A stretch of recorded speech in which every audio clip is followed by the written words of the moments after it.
natapos na yung election, and after the election, nagkaroon ng panawagan yung ating Pangulo na mag-courtesy resignation lahat ng mga member ng kanyang cabinet and secretary. Ba? Napaisip tuloy ako, ano kayong feeling na ikaw ay naglilingkod doon sa pinakamataas na posisyon sa gobyerno? Part ka nung kabinete kung saan nakakausap mo yung tao na merong pinakamataas na posisyon sa bansang Pilipinas. Ano kaya yung feeling mo? Diba, siguro medyo magiging proud ka sa sarili mo. Tayo nga, pag meron tayong mga kakilala na merong posisyon dun sa lipunan, nagpapaselfie tayo. Ibig sabihin, nakasalamuha ko yan. Ba? I remember, siguro nakwento ko na ito dati, yung kasikatan pa ni Bong Alvarez. He's a former PBA player. At ang kabarkada niya ay yung tatay ni Japet Aguilar. Ano yun eh? So, one time, inihatid niya kami, kasama ng aking spiritual father, inihatid niya kami with yung kotse niya mismo, driver si Bong Alvarez. At nandun ako sa likod. Wow. Sabi ko, sana may magpicture. Di ba, nakaka-proud kung merong personalidad o kilalang tao na nakakasalamuha mo. How about our feeling when we go to church? Na alam mo, yung makakapiling mo, makakasama mo, may i-worship mo, ay totoong Diyos. Ano yung motivation natin? Why we go to church? Ano ba yung damdamin natin pag tayo pupunta sa church? Makikita ko yung mga kabarkada ko. Or our motivation is to worship God. Na pagkakataon na naman ito, kasama ko yung aking mga kapatid sa pananampalataya na sasambahin namin ang nag-iisa at totoong Diyos. At ito po yung ating pag-uusapan ngayon. Isa sa ating mga tinatawag na statement of faith. Sabi ron, we worship and serve the only one true God who revealed Himself in the Bible as three persons sharing one indivisible essence in the mystery of the Trinity. God the Father, God the Son, and God the Holy Spirit. Yan po yung isa sa ating statement of faith. Pag sinabi nating statement of faith, yan po yung ating paniniwalaan. Kaya ka naging parte ng GCF kasi ikaw ay naniniwala sa totoong Diyos. Kaya ka sumasamba at kaya ka naglilingkod sapagkat naniniwala ka sa isang Diyos sa tatlong persona. Bagong lahat, tayo po muna ay manalangin.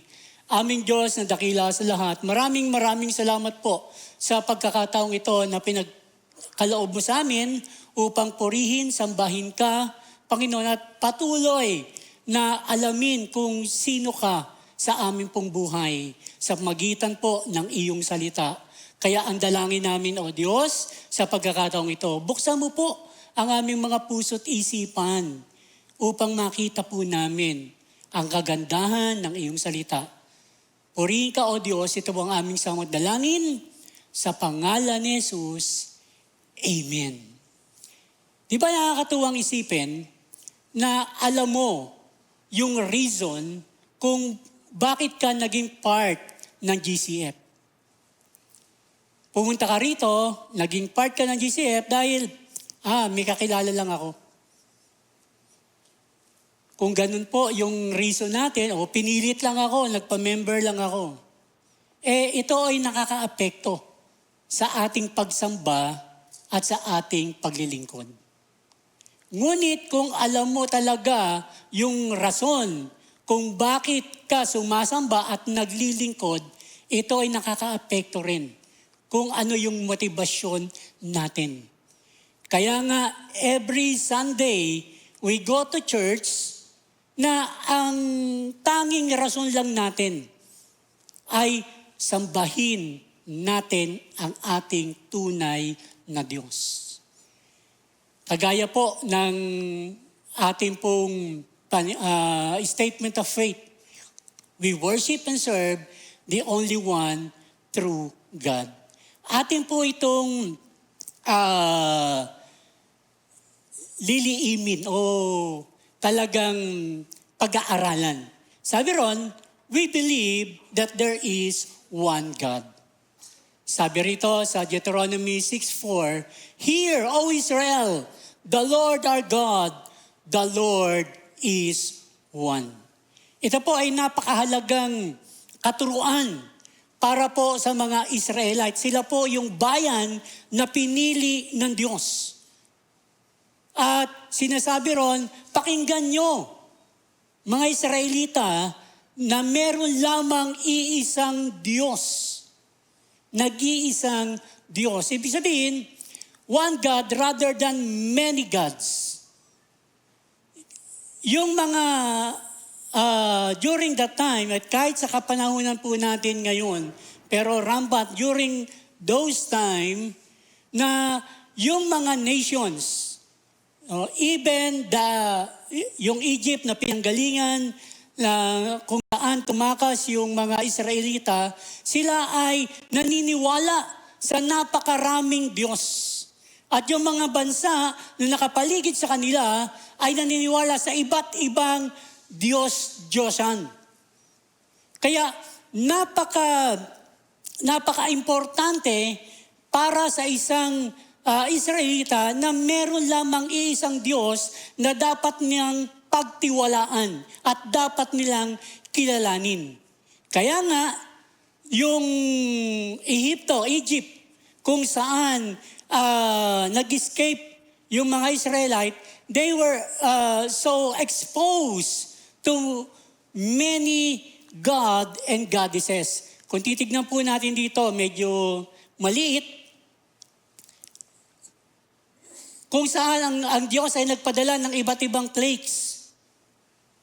Hindi lamang ito para pahirapan yung bansang Ehipto, kung paano ang mga Israelita ay nakalabas, nagkaroon po ng 10 salot.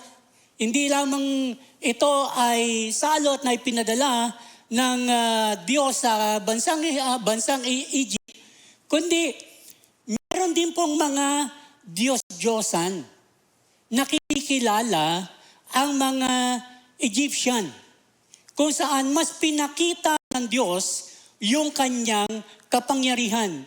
Kagaya po nung unang salot, water, blood. Ang Diyos doon ay si Hapi, the God of the Nile. So kinikilala po nila na this plague not only attacked the essence of Egyptian sustenance, but also demonstrated that Hapi could not protect its own. So, iba't ibang mga Diyos-Diyosan, si Heket, Geb, Kepri, si Hathor and Apis, Sekhmet, Sunu, Isis, Nut, Set and Osiris, Ra, and even Pharaoh. No? Kaya nga namatay yung kanyang panganay. Kinikilala nila itong mga Diyos-Diyosang ito. Even Pharaoh kinikilala nilang Diyos. How much more yung ibang karatig na bansa. Kaya nga, sinasabi rito, Hear, O Israel, the Lord is one. Meron lamang iisa at tunay na Diyos. At dito sa pagpapahayag ng Diyos ng kanyang kapangyarihan, mas ipinakita niya na siya yung tunay na Diyos kesa sa mga Diyos-Diyosan. Sabi po rito, yung unang utos sa mga Israelita, sabi rito, and God spoke all this word, I am the Lord your God who brought you out of Egypt, out of the land of slavery. You shall have no other gods before me. Wala na kayong kikilalaning Diyos, kundi ako lamang. Sabi rito sa Isaiah 45 verse 18 to 20. For this is what the Lord says, He who created the heavens, He is God. He who fashioned and made the earth, He founded it. He did not create it to be empty, but formed it to be inhabited. He says, I am the Lord, and there is no other.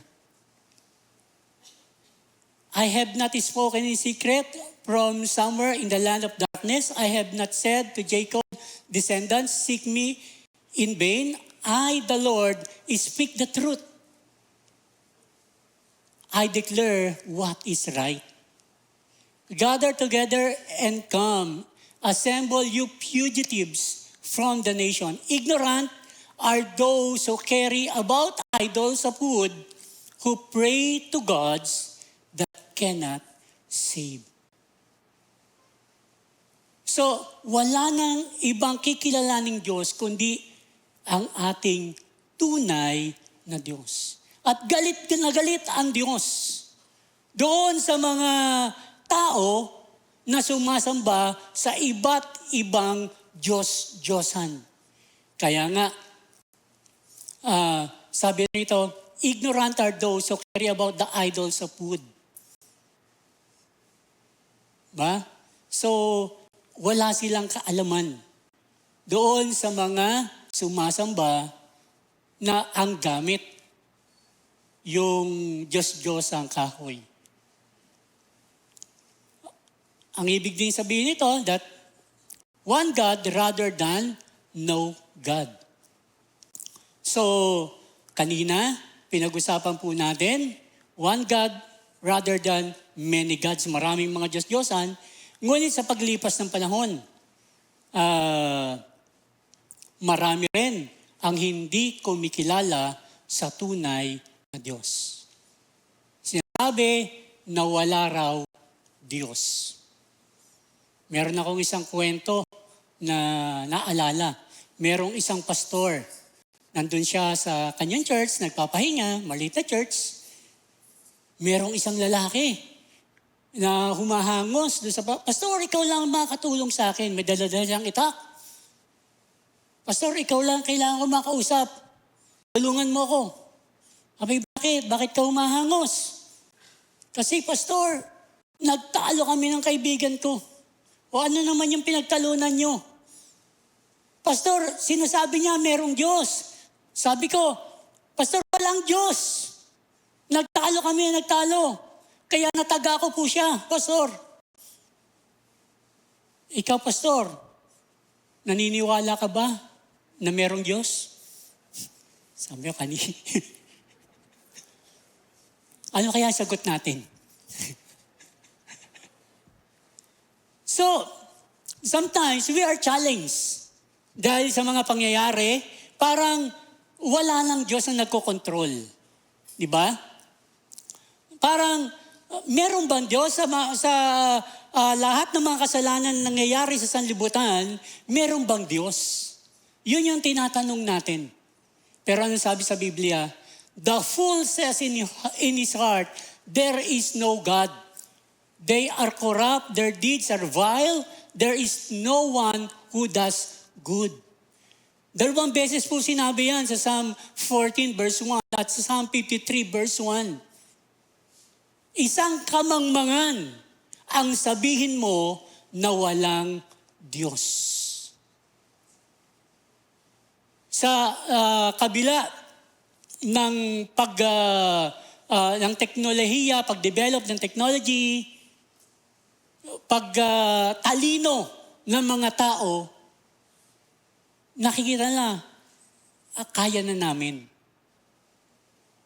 Pero kung ating pag-aaralan, habang nag-aaral po tayo ng science, mas ma-appreciate natin kung gaano makapangyarihan ang ating Diyos. Yung lamang layo ng mundo doon sa araw ay nagpapatunay that God is so perfect. Konting inches lang na lumapit tayo doon sa araw. Matutunaw yung mga glacier at may initan tayo. Biruin mo kung nandun tayo sa Mercury. Ba? Daming gamot. Hindi. kung nandun tayo sa Mercury, 459 degrees Celsius, gaano po tayo kainit yung ating nararamdaman pag tayo lumabas? 42, nagreklamo tayo. 42, 43, o 45. Meron, maabot ng 50. Sa Qatar yata, mas mainit. Pero kung titignan natin, we can appreciate who God is. He is the one who created this universe. Na habang nakikita natin, pinag-aaralan natin yung mga bagay-bagay, nakikita natin ang Diyos yung lumikha sa atin.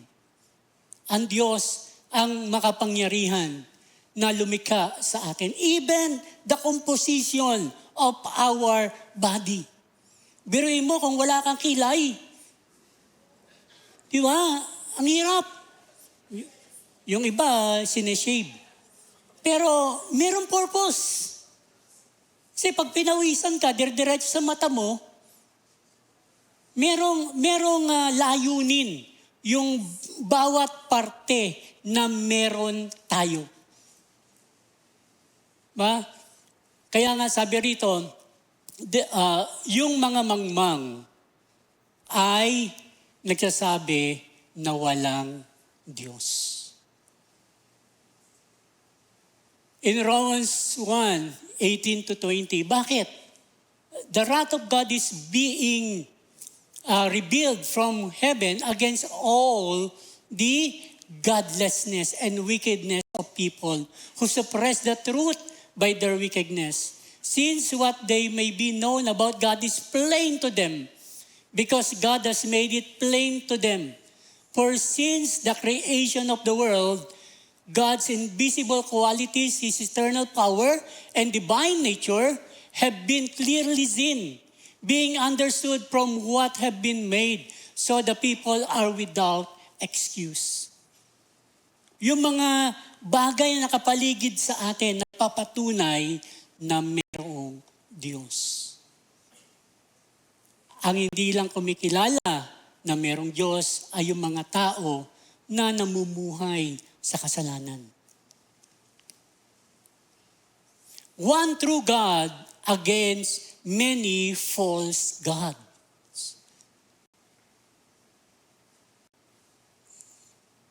Maaring may matamaan po sa mga susunod na mga verses na ating pong pag-aaralan, ngunit ito po yung maliwanag na sinasabi ng banal na kasulatan. Nung isang linggo, pinag-aralan po natin yung Biblia. At yung Biblia ang magpapatunay sa atin kung sino talaga ang tunay na Diyos. Beyond, one true God against many false gods. But the Lord is the true God. He is the living God, the eternal King. When He is angry, the earth trembles. The nation cannot endure His wrath. Everyone is senseless and without knowledge. Every goldsmith is shamed by his idols. The images he makes are a fraud. They have no breath in them. They are worthless. The object of mockery. When their judgment comes, they will perish. ang mga Diyos-Diyosan na ginagawa ng tao ay hindi totoong Diyos.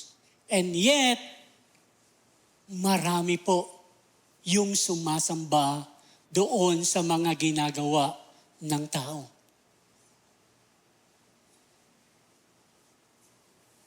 Sapagkat ito yung nakalakihan, ito yung naging tradisyon, ito yung kinamulatan, iniingatan ito. Ngunit kung titignan po natin yung banal na kasulatan, sinasabi ron, yung mga nagawa nito, mga goldsmith, ay parurusahan ng Diyos. Psalm 115, verse 3-8, Our God is in heaven. He does whatever pleases Him. But their idols are silver and gold, made by human hands. They have mouth, but cannot speak. Eyes, but cannot see. They have ears, but cannot hear. Noses, but cannot smell. They have hands, but they cannot feel. Feet, but cannot walk. Kinakailangan buhatin pa. Nor they can utter a sound with their throats.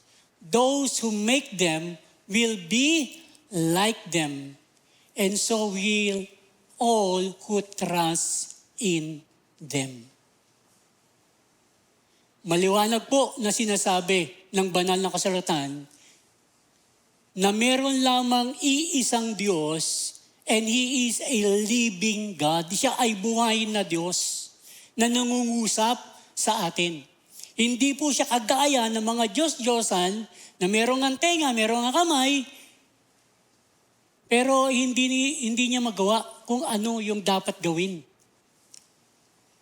And sometimes, yun po yung mga nangyayari because people want na yung Diyos na kanilang sinasamba ay Diyos na dapat ay umayon sa kanilang kagustuhan.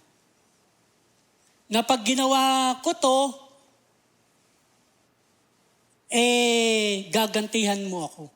Ibig sabihin, limbawa, tayo ay sabihin natin mamamanata, gagawa ng isang bagay, Panginoon, ginawa ko to ginawa ko to sa iyo, nilakad kita, nagpakahirap ako, kaya may utang ka sa akin, Diyos, kinakailangan pagalingin mo ako sa aking sakit. So, yun yung mga bagay. Gusto natin, yung Diyos, yung sumunod sa atin. Kaya gumagawa tayo ng mga Diyos-Diyosan. Ngunit maliwanag na sinasabi ng banal na kasulatan na itong mga Diyos-Diyosang ito ay walang magagawa. Kaya tayo, bilang mga mananampalataya ng GCF, we are worshiping one God. Sabi sa 1 Thessalonians 1:9, For they themselves report what kind of reception you gave us. They tell how you turned to God from idols to serve the living and true God. Ito yung pangyayari sa mga taga-Thessalonica.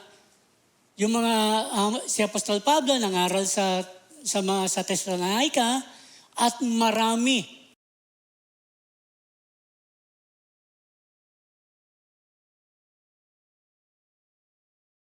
Ang pagsampalataya, iniwan nila yung kanilang Diyos-Diyosan at sila ay sumamba sa tunay at nag-iisang Diyos.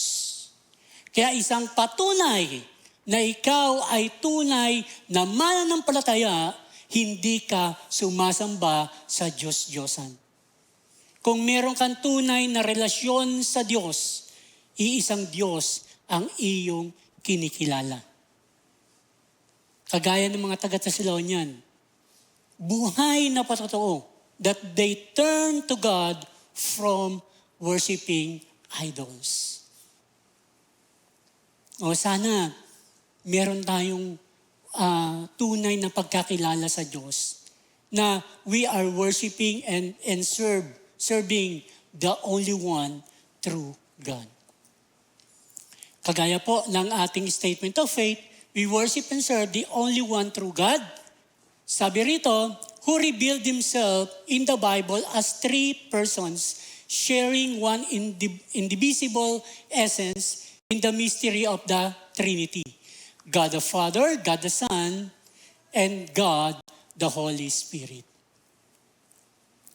Ang kapahayagan ng Diyos, mayroon tayong isang Diyos, ngunit ito ay nasa tatlong persona. We believe that God revealed himself in the Bible as three persons sharing one indivisible essence in the mystery of the Trinity.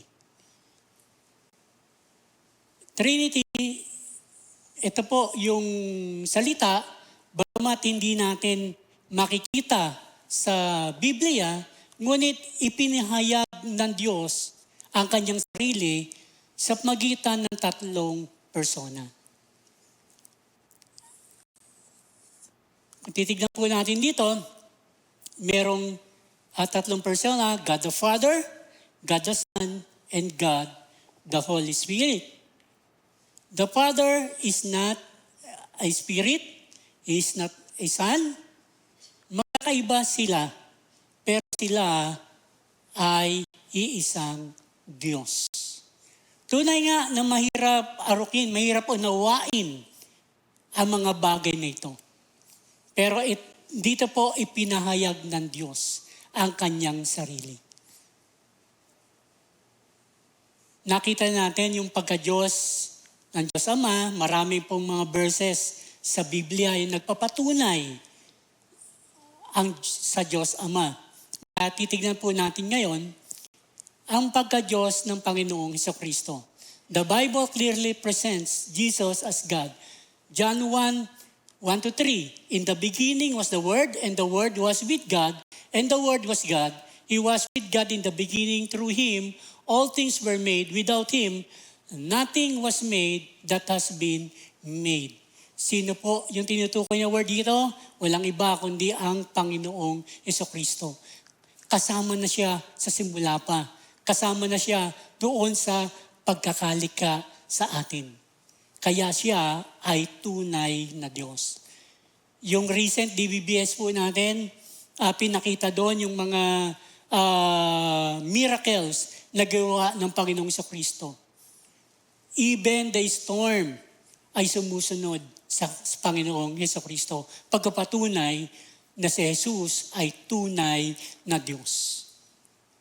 Sabi rin dito po sa Philippians 2:6, who being in very nature God, did not consider equality with God something to be used to His own advantage. Pinakikita po rito na si Jesus ay tunay na Diyos. Marami pong mga verses pero ito lang yung mga talata na nais ko na ating pong pag-aralan. For in Christ, all the fullness of the deity lives in bodily form. So, sa Panginoong Hesukristo, lahat ng katangian ng pagiging Diyos ay nasa Kanya. Also, the Bible clearly presents Holy Spirit as God. Sabi po rito, for us, God revealed them through the Spirit, for the Spirit searches all things, even the depth of God. For who among them knows the thoughts of men except the Spirit of man, which is in him? Even so, the thoughts of God, no one knows except the Spirit of God. Actually, ang banal na Espiritu is the most abused persons in the Trinity. Sometimes, people mock him. He is not a force, he is a person. He is not a force that comes from you that you are giving it back to another person. Ito po yung mga nangyayari. Ngunit, ang banal na Espiritu ay Diyos at siya ay may persona. Siya ang nakakaalam patungkol sa atin. Sabi rin po rito, now the Lord is the Spirit, and where the Spirit of the Lord is, there is liberty. But we all, with unveiled face, beholding as in a mirror the glory of the Lord, are being transformed into the same image from glory to glory, just as from the Lord, the Spirit. At isa po sa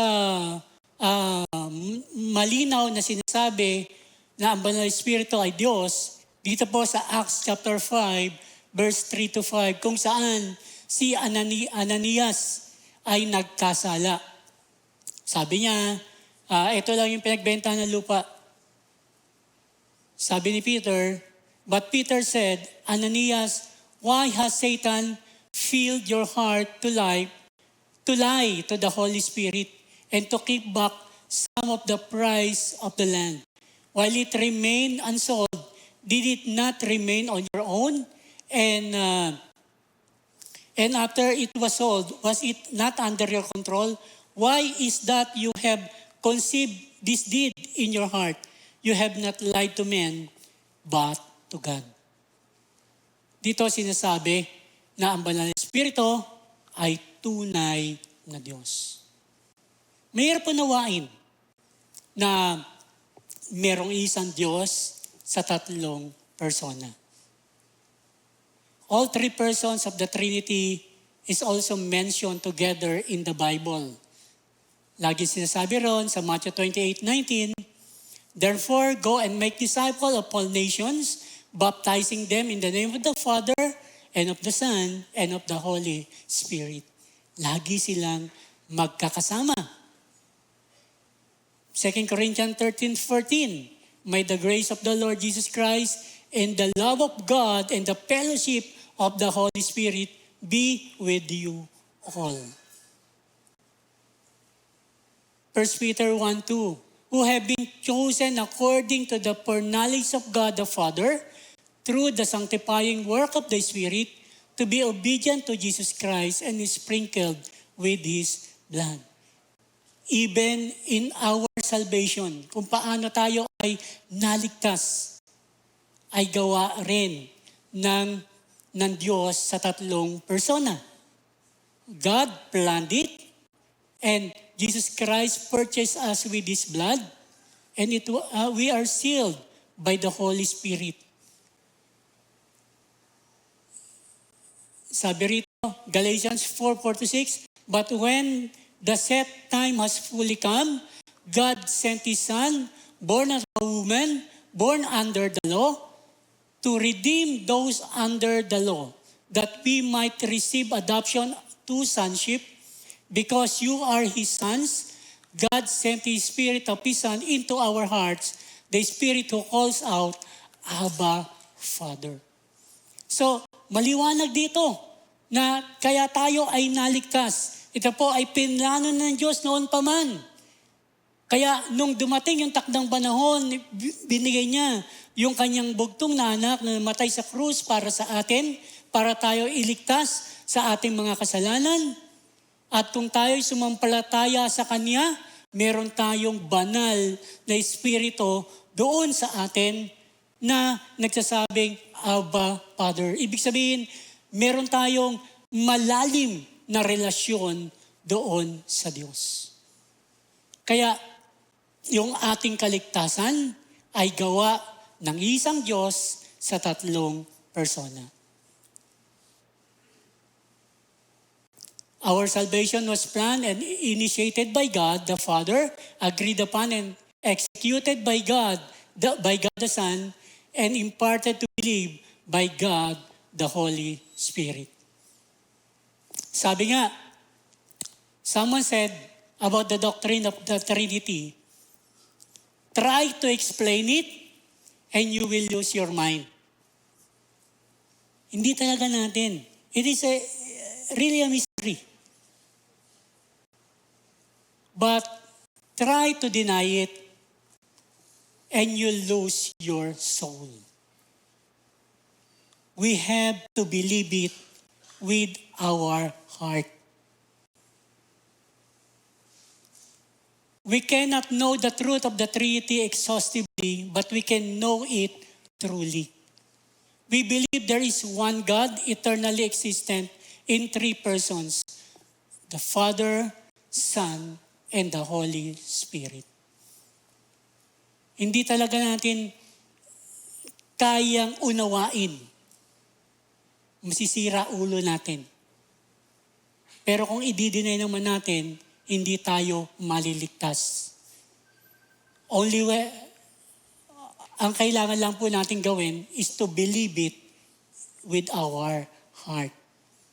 Panampalatayan natin ang bagay na ito. As a conclusion, we cannot fully understand God completely and exhaustively. Marami na tayong pinag-aralan, marami na tayong mga talata na nakita. Ngunit, hindi talaga natin mauunawaan ng lubusan kung sino talaga ang Diyos. God is incomprehensible, but we can know Him. Ito po yung magandang bagay. Hindi mo siya lubos na mauunawaan, ngunit iyo'y siyang makikilala. Maraming mga bagay, yung may tanong tayo patungkol sa Diyos. Ngunit ang mahalaga, kilalanin natin siya sa ating buhay. God has revealed Himself to us truly in His Word.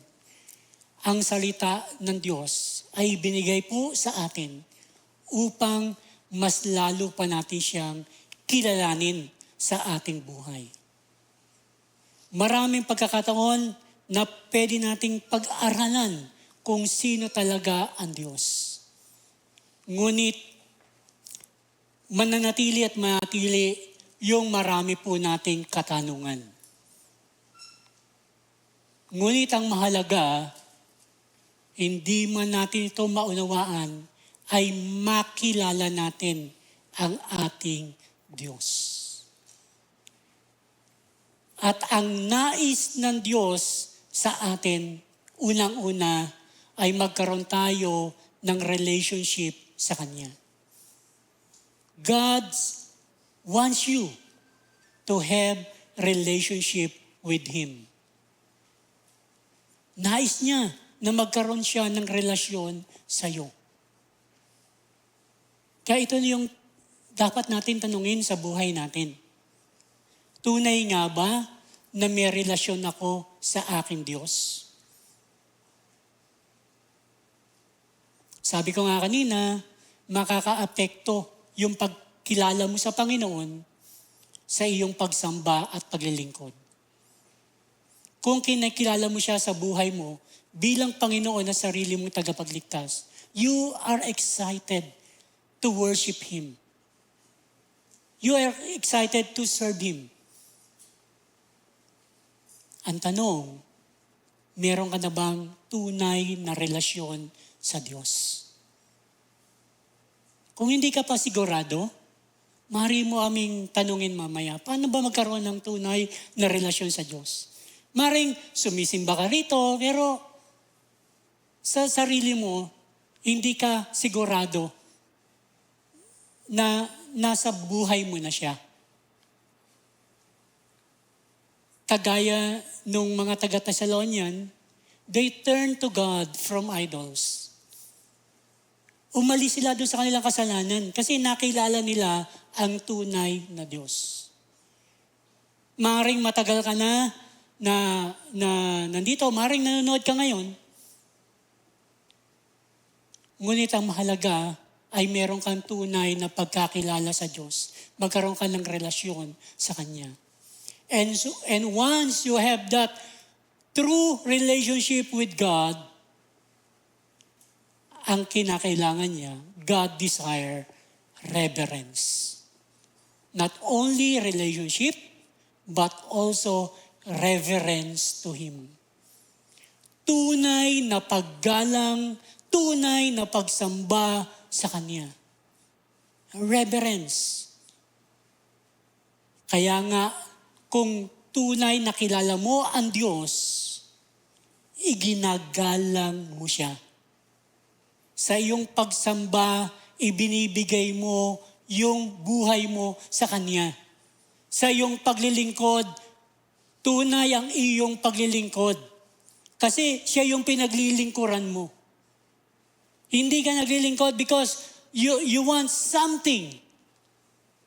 Ikaw ay naglilingkod because you want to serve God no matter what. Ano man uri ng paglilingkod na ginagawa mo. Mag-greet ka man, nagluluto ka man, tumutugtog ka man dito. You are going to do it out of reverence to God. We worship God with the reverence because you have a true relationship with Him. Kaya nga, pag tayo ay sumasamba, nalulungkot ako. Pag ako'y nasa taas, meron na ako nakikita. May mga nagsa-cellphone, tumitingin sa message. Kita mo naman eh. Lalo na pag nasa taas, kukulitan, walang paggalang sa Diyos. Bakit? Kasi walang tunay na relasyon sa Kanya. Doon lang mag-uugat yun. Sapagkat kung tunay tayong may relasyon sa Diyos, kinikilala natin siya, meron tayong tunay na paggalang sa Kanya. Sa ating pagsamba at sa ating paglilingkod. And lastly, God wants you to rely on Him. Lahat ng bagay na ninanais natin, ito ay ipagkatiwala natin sa Diyos. Sabi ko nga, God is incomprehensible. Hindi natin lubos na mauunawaan kung gaano kalalim, kung gaano kalawak, who God is. Pero ang mabuting balita, pwede mo siyang kilalanin. Pwede kang magkaroon ng relasyon sa Kanya at ibigay ang tunay na pagsamba at paglilingkod sa Kanya at patuloy na umasa sa Kanya. Our God is an awesome God. Let us worship and serve the one true God, eternally existent in three persons, Father, Son, and the Holy Spirit. Marami pa tayong gustong malaman tungkol sa Panginoon. Ngunit nawa, kilala natin siya sa ating buhay. Patuloy tayong maglingkod, patuloy tayong sumamba sa tunay at nag-iisang Diyos. Tayong lahat ay manalangin. Dakila namin Diyos na makapangyarihan sa lahat. Maraming salamat po sapagkat Ikaw ang tunay na Diyos. Narito kami, sumasamba kami, Panginoon, hindi sa Diyos na ginawa ng tao. Narito kami, Panginoon, sumasamba sa tunay at nag-iisang Diyos. Lord, hindi na po namin lubos na maunawaan, especially the Trinity, Panginoon. We cannot comprehend it. Pero Panginoon, salamat. Dahil sa magitan ng iyong salita, maaari ka namin kilalanin. Panginoon, dalangin po namin yung bawat isa sa amin narito, maging sa mga kasama naming nanonood ngayon, magkaroon kami ng tunay na pagkakilala sa iyo at maibigay po namin yung aming tunay na pagsamba at paglilingkod sa iyo. Purihin ka, Panginoon. Ito ang aming samadalangin sa pangalan ni Jesus. Amen and amen.